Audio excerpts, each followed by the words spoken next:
मित्रों, आज मैं आप सबका ध्यान देश और प्रदेश की एक ऐसी समस्या के बारे में आकर्षित करना चाहता हूं, जो संसदीय लोकतंत्र के लिए सबसे महत्वपूर्ण है। संसदीय लोकतंत्र में चुने हुए प्रतिनिधि अपनी अलग अलग भूमिका का निर्वहन करते हैं। किसी भी पार्टी का चुना हुआ प्रतिनिधि जब उसको बहुमत मिलता है तो उस पार्टी का नेता प्रधानमंत्री बनता है, राष्ट्रपति बनता है, मुख्यमंत्री बनता है, सदन को चलाने के लिए स्पीकर बनते हैं, विधानसभा में, लोकसभा में। इस संसदीय लोकतंत्र की एक परंपरा जिसके अंतर्गत हम अब देश का गवर्नेंस करते हैं। तो जो कॉन्स्टिट्यूशनल ऑथोरिटी है, उस ऑथोरिटी की रोल डिफाइन है कि कौन सी ऑथोरिटी कौन सी रोल की भूमिका का निर्वहन करेगा। आपको याद होगा कि आया राम गया राम के कारण कॉन्स्टिट्यूशन में अमेंडमेंट किया गया था, और कॉन्स्टिट्यूशन में अमेंडमेंट करने के बाद ये कॉन्स्टिट्यूशन बेंच के पास गया कि ये कानून बनाने का जो काम संसद ने किया है वो कानून सम्मत है कि नहीं है, इसकी जांच करने का काम सुप्रीम कोर्ट ने किया। और सुप्रीम कोर्ट ने 92 में कोई तो कोहन के केस में ये एस्टेब्लिश किया कि भाई जो डिस्क्वालिफिकेशन का काम है वो किस तरह से होगा और उसमें किसको अधिकार है, और वेल डिफाइंड करके इसमें कहा कि स्पीकर को इसमें अधिकार है, और कोई भी कोर्ट स्पीकर जब तक निर्णय पर नहीं पहुंचे उसके बीच में इंटरवीन नहीं करेगा। ये कॉन्स्टिट्यूशन बेंच का फैसला है, और आज दिन तक 92 से लगाकर आज तक ऐसा कोई एक भी उदाहरण नहीं है जहां किसी कोर्ट ने इस तरह के मामले में कोई निर्णय बदला हो। और यही हमारी संसदीय लोकतंत्र की ताकत है कि लोकसभा और विधानसभा कानून बनाती है, सुप्रीम कोर्ट उसका इंटरप्रिटेशन करती है, और सुप्रीम कोर्ट इंटरप्रिटेशन करने के बाद जो कानून बनता है उस कानून की मान्यता सबको मान्यता होती है। ये संसदीय लोकतंत्र की सबसे बड़ी ताकत है। 92 में जिस कॉन्स्टिट्यूशनल बेंच ने यह फैसला कर दिया कि एंटी डिफेक्शन बिल का कौन फैसला करेगा और कैसे फैसला होगा, उसमें बिल्कुल वेल डिफाइन है कि स्पीकर ही इसका फैसला करेगा। उसके बाद की और जजमेंट आए, उस जजमेंट में आपने देखा होगा कि चाहे राजेंद्र राणा का जजमेंट हो, चाहे उत्तराखंड का जजमेंट हो, चाहे अभी लेटेस्ट मणिपुर का जजमेंट हो, कितने ही जजमेंट उठा के देख लें, हर जजमेंट में एक ही बात की गई है कि जो स्पीकर का फैसला डिस्क्वालिफिकेशन में वो क्वेश्चनेबल नहीं है।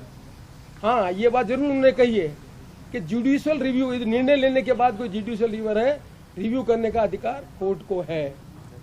पर ये पहली बार कॉन्स्टिट्यूशनल जो अथॉरिटी है वो अथॉरिटी कैसे फंक्शन करे, उस फंक्शन को भी हमारे जो चुने हुए साथी सरकमवेंट करना चाहते हैं कानून के अंतर्गत। एक नोटिस देना स्पीकर का काम है, निर्णय पर पहुंचना नहीं है। निर्णय पहुंचने की तो एक प्रक्रिया है। कोई भी विधानसभा में दल का जो नेता है, कोई सदस्य नियम कानून के अंतर्गत कोई एप्लीकेशन स्पीकर को दे, तो स्पीकर को अपने नियम जो लिखे हुए हैं किस तरह के डिस्पोज करेंगे, उस नियम के अंतर्गत जानकारी लेने का अधिकार है कि ये हमारे पास कहिए, आपको इसमें क्या बोलना है। It is only show cause notice. Show cause notice के बाद इसमें निर्णय नहीं हुआ है कि निर्णय क्या करना नहीं करना, ये भी अभी फैसला नहीं हुआ है। दुर्भाग्य से हमारी जो जुडिशरी है उसको सरकमवेंट करके, the word I am using, circumvent करके, क्योंकि आपने देखा होगा कि जो रिट पिटीशन पेश की गई थी, उस रिट पिटीशन में डेलिबरेटली जो कंप्लेनेंट थे chief whip of the party, उनको पार्टी नहीं बनाया गया। फिर उसको सिंगल बेंच से डबल बेंच लेने के लिए जो एक constitution already amended, constitution bench से ऑलरेडी अमेंडेड चीजें हैं, अप्रूव्ड है, मतलब जो भारत के कॉन्स्टिट्यूशन जो अमेंडमेंट किया गया, जिसको सुप्रीम कोर्ट की कॉन्स्टिट्यूशन बेंच में अपील कर दिया, उस कानून को भी सरकमवेंट करके डिस्कस करने का इसमें पार्ट बनाया गया। ये सब जो प्रयास किया जा रहा है, ये प्रयास संसदीय लोकतंत्र के लिए खतरा है, क्योंकि संसदीय लोकतंत्र में यदि एक संस्था दूसरे संस्था के जो रोल डिफाइन है, उस भूमिका का सरकमवेंट करके अपने प्रभाव करने की जो कोशिश की जाती है, वो संसदीय लोकतंत्र के लिए खतरा है। मैं मेरिट में नहीं जाना चाहता, कि मेरा काम भी नहीं है।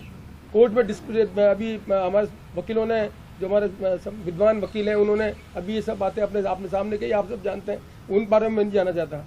मेरी जो कंसर्न है, आपने देखा होगा कि जब मैं विधानसभा का अध्यक्ष बना तब मेरी पूरी कोशिश रही, by my deeds my action, कि भाई विधानसभा के अध्यक्ष की गरिमा का पद बना रहना चाहिए और विधानसभा का गरिमामय जो स्थिति बनी रहनी चाहिए। और आज भी मैं इस विचार का हूँ कि विधानसभा के अध्यक्ष की जो भूमिका कॉन्स्टिट्यूशन में प्रोवाइड है, जो अथॉरिटी के बारे में सुप्रीम कोर्ट के जजमेंट हो चुके हैं, उस के जजमेंट के अंतर्गत ही विधानसभा अध्यक्ष की भूमिका का निर्वहन किया जाना चाहिए।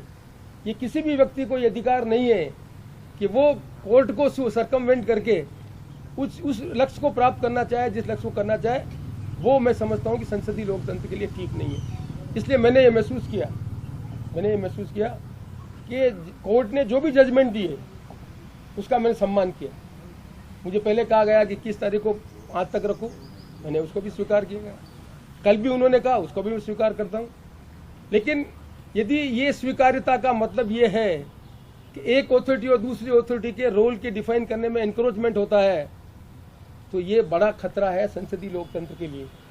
इसलिए मैंने आज निर्णय किया कि मेरे काउंसिल को सुप्रीम कोर्ट में एसएलपी देने के लिए मैंने आज कहा है कि सुप्रीम कोर्ट में ये एसएलपी दे कि क्यों हम we are heading for a constitutional crisis. ये रोल डिफाइन है स्पीकर की, और कॉन्स्टिट्यूशन में वो अथॉरिटी है। अथॉरिटी अपने रोल को कैसे डिस्चार्ज करें, ये वेल डिफाइंड है। उस वेल डिफाइंड को अंतर्गत यदि सरकमवेंट करके अपने लक्ष्य को प्राप्त करने के लिए कोई निर्णय होता है, तो ये उस अथॉरिटी को डिमिनिश, कमजोर करने का काम है, जो संसदीय लोकतंत्र के लिए खतरा है। इसलिए हम कॉन्स्टिट्यूशनल क्राइसिस की तरफ बढ़ें, उससे पहले मैंने उचित समझा कि सुप्रीम कोर्ट के अंतर्गत एसएलपी दायर की जाए। मैं आशा करता हूं कि कोविड है, सुप्रीम कोर्ट भी अपने निर्णय करने के संबंध में उनके पास बहुत से केसेस हैं, पर ये जो कॉन्स्टिट्यूशनल क्राइसिस है, जिस क्राइसिस को सारे संसदीय लोकतंत्र के लोग देख रहे हैं, इसका निष्पादन करने के लिए ये आवश्यक है कि सुप्रीम कोर्ट में एसएलपी के संबंध में कॉग्निशन लिया जाए, जिससे ये फैसला हो सके कि एक अथॉरिटी और दूसरी अथॉरिटी की जो भूमिका है उसका संविधान के अंतर्गत जो एनविशेष किया गया है उस हिसाब से अपनी भूमिका का निर्वहन कर सके। और यही बात कहने के लिए मैंने आपको यहाँ आमंत्रित किया, और आप भी इसकी गंभीरता को समझेंगे कि कॉन्स्टिट्यूशनल अथॉरिटी का सम्मान करना संसदीय लोकतंत्र के लिए आवश्यक है। जो संविधान हमने बनाया है, उस संविधान में कॉन्स्टिट्यूशनल अथॉरिटी में अलग अलग भूमिका होती है। आपने देखा होगा सीएजी है, इलेक्शन कमीशन है, कोर्ट में जज अपॉइंटमेंट होते हैं, जज पॉलिटिकल पार्टी जो सत्ता में होती है उनके लोग अपॉइंट करते हैं, जो जज बनते हैं वो भी किसी पॉलिटिकल पार्टी के कभी न कभी कोई वर्क रहते हैं। लेकिन हमने अपनी संवैधानिक व्यवस्था में जो कॉन्स्टिट्यूशनल अथॉरिटी में जो आदमी जिस पद पर है, जो उसकी भूमिका का निर्वहन वेल डिफाइन है, जो उसको काम जिस ढंग से करना है, उसके हर निर्णय को हम मानते हैं, और यही लोकतंत्र की ताकत है।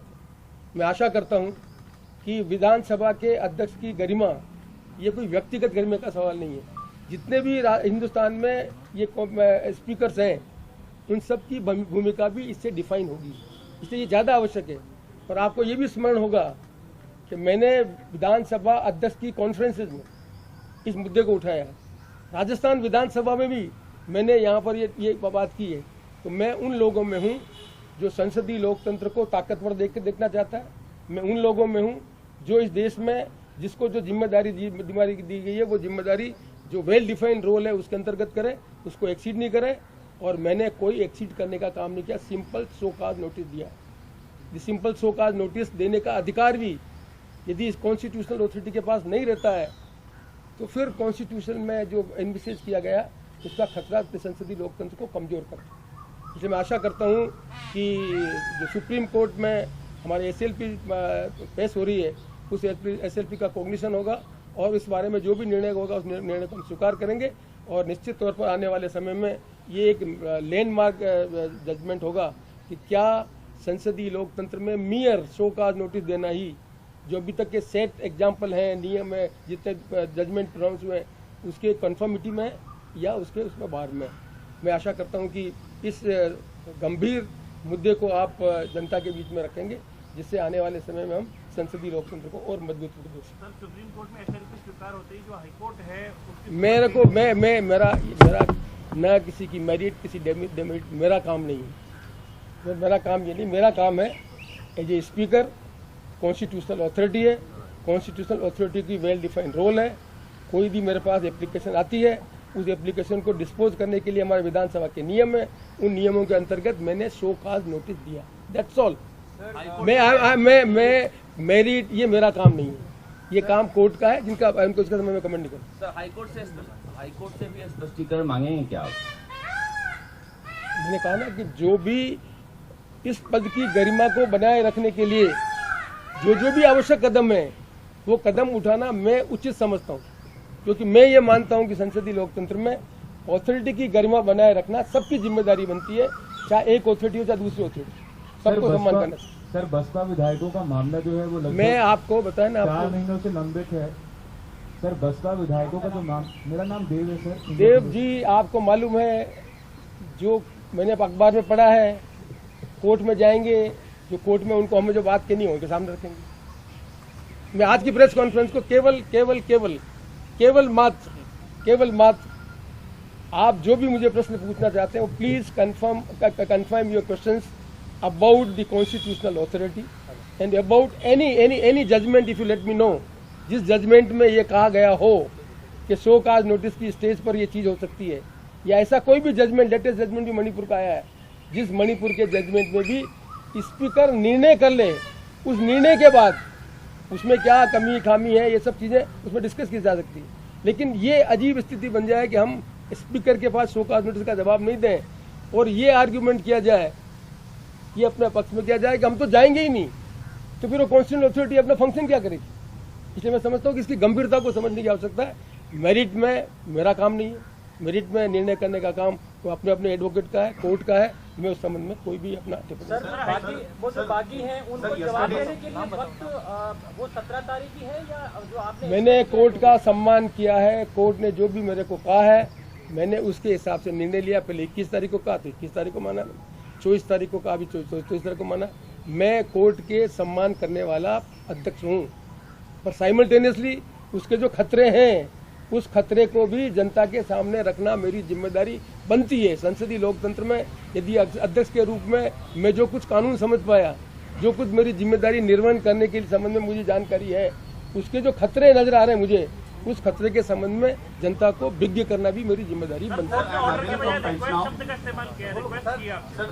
मैंने कहा ना, मैं कोर्ट ने क्या कहा उसके जजमेंट के संबंध में कोई कमेंट प्रेस कॉन्फ्रेंस में नहीं। मेरा लिमिटेड मेरा आपसे निवेदन है, इसके लिए दूसरी प्रेस कॉन्फ्रेंस में बोलूंगा। अभी मेरा सिंपल एक ही मात्र बताया आपको, मैं विधानसभा अध्यक्ष के रूप में हिंदुस्तान में जितनी भी विधानसभाएं हैं, जो अध्यक्ष अपने कर्तव्य का निर्वहन एक कॉन्स्टिट्यूशनल अथॉरिटी के अंतर्गत करते हैं, उनके विधानसभा के नियम और कानून बने हुए हैं। नियम और कानून के अंतर्गत विधानसभा अध्यक्ष को हर एक का एक एप्लीकेशन देने का अधिकार है।